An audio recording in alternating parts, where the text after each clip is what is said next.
Meron po tayong mainit na balita dito tungkol kay Shiba Inu na tiyak na magpapatibok ng puso ng mga meme army. Habang si Bitcoin at Ethereum ay abala sa kanilang sariling mga galaw, tila may naglulutong malaki sa mundo ng mga meme coins. Si Shiba Inu o si SHIB na isa sa mga pinakamalaking meme coins na may market cap na $3.66 billion ay nagpapakita na ng mga hudyat na tapos na ang kanyang mahabang pahinga. Ayan, ayon po sa ating balita dito, Shiba Inu signals the comeback of meme coin season. And here's how. Ayan. Ang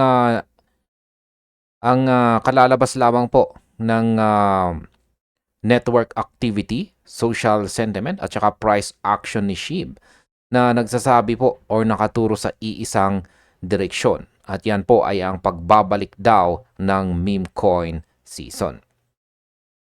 Ngayon ay hindi lamang po ito haka-haka o hype lamang. May mga on-chain data po tayo na nagpapatunay na ang mga investors ay nagsisimula ng bumalik sa mga tokens na ito. Kaya sa video na ito ay pag-uusapan po natin ang mga metrics na nagtutulak sa projection na ito at titignan natin kung bakit si SHIB ang itinuturing na leader sa pagpasok ng bagong season na ito. At ayan, simulan po natin ang tungkol sa chain activity ni Shiba Inu dito. Ayan, i-analyze po natin. Ito po ang pinaka-importanting aspeto ng SHIB ngayon dito. Yan, basahin po muna natin. As per data from Etherscan, Shiba Inu's holder count was rising over the past few weeks.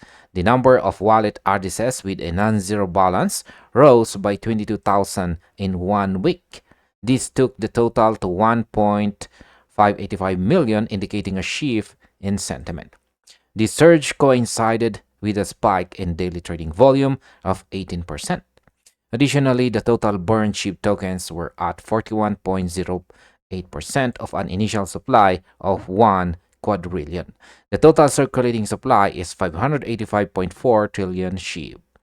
The burn rate increased by 26% in 24 hours, during which 22.90 million SHIB were burned. Over the past week, the count was 52.22 million, while on a monthly scale, it was 215.2 million tokens.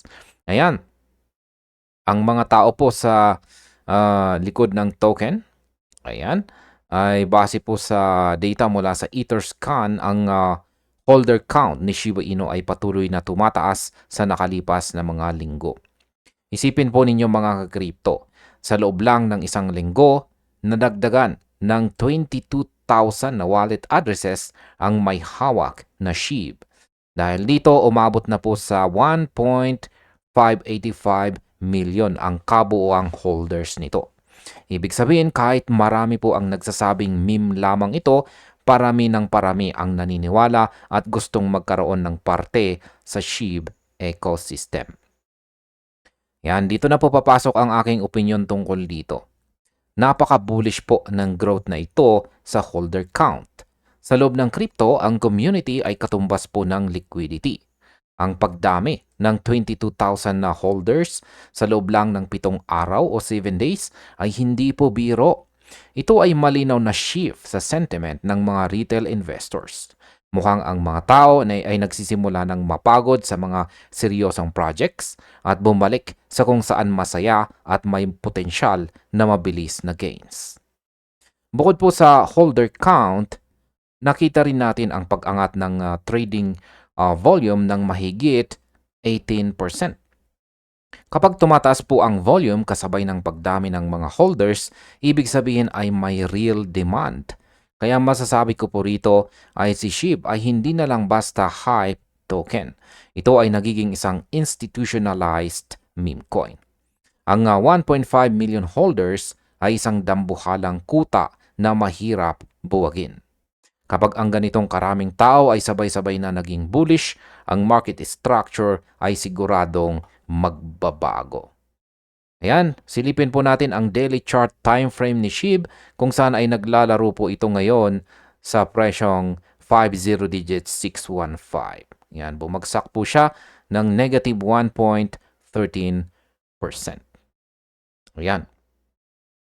At nakikita natin dito na ang kanyang kasalukuyang presyo ang kanyang kasalukuyang candlestick ay naglalaro po dito sa ilalim ng major resistance natin na 50 digit 641 at saka itaas naman ng trend support natin dito na kulay red. Yan. Technical analysis po natin dito pagkatapos po ng ating balita rito. Kaya balikan natin ang ating balita rito at pag-usapan naman po natin ang tungkol sa burn rate at ang pagkontra sa supply.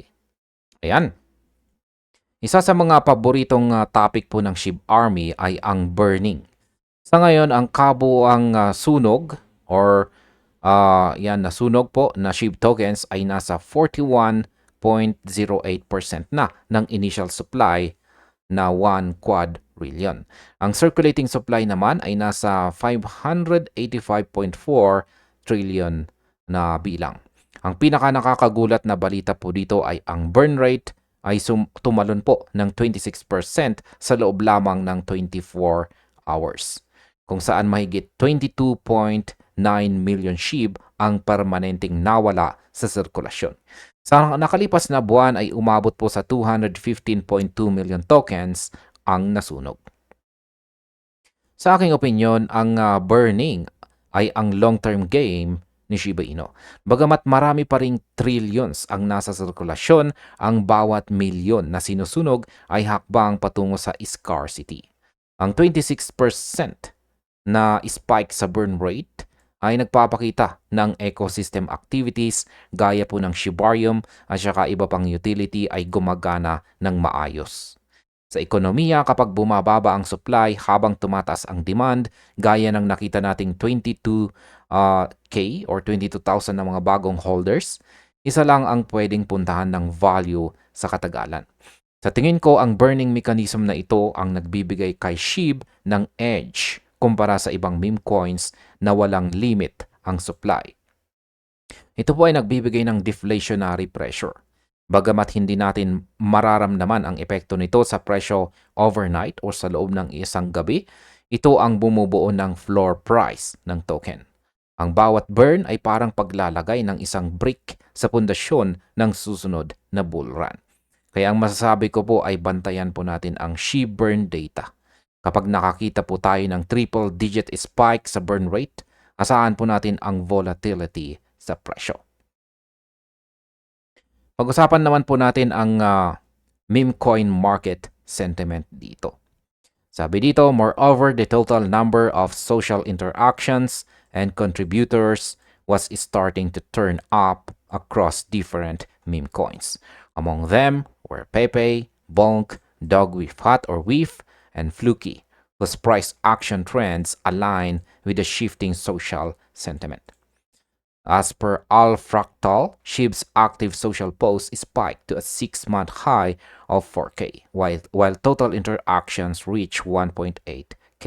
These figures indicated the whole sector was waking up rather than a single token. Ayan. Hindi lamang daw po si SHIB ang nagpapakita ng buhay. Ang social interactions at saka contributions para sa ibang meme coins gaya po ni na Pepe, Bonk, Weef at saka Fluky ay nagsisimula na ring tumaas.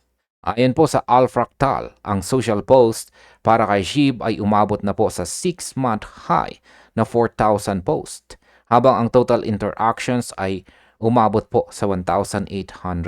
Ibig pong sabihin yan, ang buong sector ay nagigising na at hindi lang ito tungkol sa isang token. Sa aking opinyon, ang pag-angat po ng social sentiment ay ang spark na kailangan para sa isang meme coin season. Sa crypto, ang atensyon ay currency. Ang mga tao sa Twitter, Reddit at saka YouTube ay nagsimula ng mag-usap tungkol kay Pepe at Bonk kasabay ni SHIB. Ito ay hudyat ng capital rotation. Ang pera mula kay Bitcoin at saka malalaking alts ay nagsisimula ng lumipat sa mga high-risk, high-reward tokens. Nakita natin na ang mga meme coins collectively ay tumaas ng 8% sa loob ng isang linggo. Sa tingin ko, ito pa lang ang panimula. Ang social interaction spike na nakita natin, ang 6-month high na yan, ay madalas na nauuna sa isang parabolic move. Ang masasabi ko po dyan ay kapag nakita po ninyong ang normies o ang mga ordinaryong tao ay nagtatanong na uli tungkol kay Shiba Inu, ito na ang kumpirmasyon na ang season ay full-blown na. Ang meme coin market ay parang apoy. Kailangan lang ng konting hangin mula sa social media para lumaki. Ang katanungan natin dito ay, is meme coin season back nga ba? Sa charts, ang mga meme coins na nabanggit natin ay nagpapakita ng magkakaparehong structural outlook. Lahat po sila ay sinusubukan ang mga breakout zones na 6 na buwan na nilang nilalampasan. Ang presyo po ni SHIB ay kasalukuyang nasa 50 digits 620 nang nailabas po ang balita na ito. Malapit po ito sa isang slanting trendline resistance. Ayan po yung pababang linya na yan. Ang mahabang consolidation o pag-stay ng presyo sa isang range ay nagsasabi na ito na ang potential bottom. Ang opinion ko po dito ay ang market structure na ito ay tinatawag nating accumulation phase. Kapag ang presyo ay matagal nang hindi bumababa at nag-stay lang sa ilalim ng resistance, ibig sabihin ay inuubos na ng mga buyers ang mga natitirang sellers.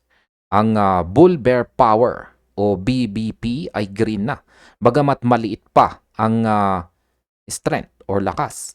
Ngunit ang pinaka-importante ay ang on-balance volume or ang OBV dito, kung saan ay nasa 589 trillion. Tumataas po ang OBV habang ang presyo ay sideways. Isa po itong klasikong bullish divergence. Sa tingin ko, ang slanting resistance natin dito, ang huling harang. Kapag nabasag po ni SHIB ang presyong 50 digit 620 area na may kasamang malakas na volume, hindi lamang po si SHIB ang aangat. Dahil ang mga meme coins ay madalas gumalaw bilang isang basket, ang breakout ni SHIB ay magsisilbing signal para kay Pepe, Bonk at WIF na sumunod na rin. Kaya ang masasabi ko po ay ang convergence ng rising network activity, high social sentiment at itong chart breakout ay ang perfect storm.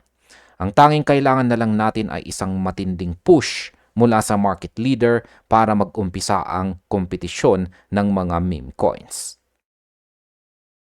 At ayan, sa kabuuan, si Shiba Inu ay nagpapakita po ng lakas na hindi natin nakita sa nakalipas na 6 na buwan. Mula po sa pagdami ng mga holders na umabot na sa 1.5 million hanggang sa bumibilis na burn rate at ang nag-aapoy na social sentiment, lahat po ay nakaturo sa isang direksyon. Ang meme coin season ay hindi na lang kung kailan mangyayari, kundi nagsisimula na ito sa ating harapan. Kaya manatili po tayong alerto sa resistance level na ito. Ang tagumpay na malampasan ang linyang ito ay hudyat po ng pagpasok ng bagong kapital at posibleng paghataw ng buong sektor. At balikan po natin ang ating daily chart time frame dito kay Shiba Inu para naman po sa aking analysis dito. At ayan, nakikita po natin dito, ayan, na meron po tayong isang dating pattern dito, pababang pattern. Channel pattern po yan. Yan, napakahaba. Pero, nagkaroon po tayo ng breakout dito sa mga nakaraang araw. Ngayon, ang tanging pumipigil po sa pagbagsak ni Shiba Inu ay ang trend support natin dito. Yan, bumagsak siya rito at muli po siyang umangat. Nauntog po siya sa ating major resistance dito. Pero, bumagsak po siya ulit. Nagawang pigilan ng trend support natin dito, umakyat siya. Kaya ngayon ay patuloy po siyang nagko-consolidate sa loob nito. Kaya sa tingin ko, yung binabantayan natin dito is yung major resistance natin dito na harang sa itaas at ang trend support natin dito sa ibaba. Kung saan po siya makakaranas ng breakout ay masasabi kong dyan po ang patutunguhan ng trend direction.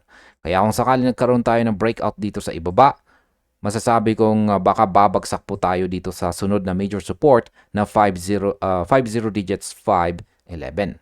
Pero kung kapag ang nabasag naman ay ang ating major resistance dito, sa tingin ko is ito na ang hudyat na makakaranas po itong si SHIB ng tuloy-tuloy na pag-angat sa kanyang presyo.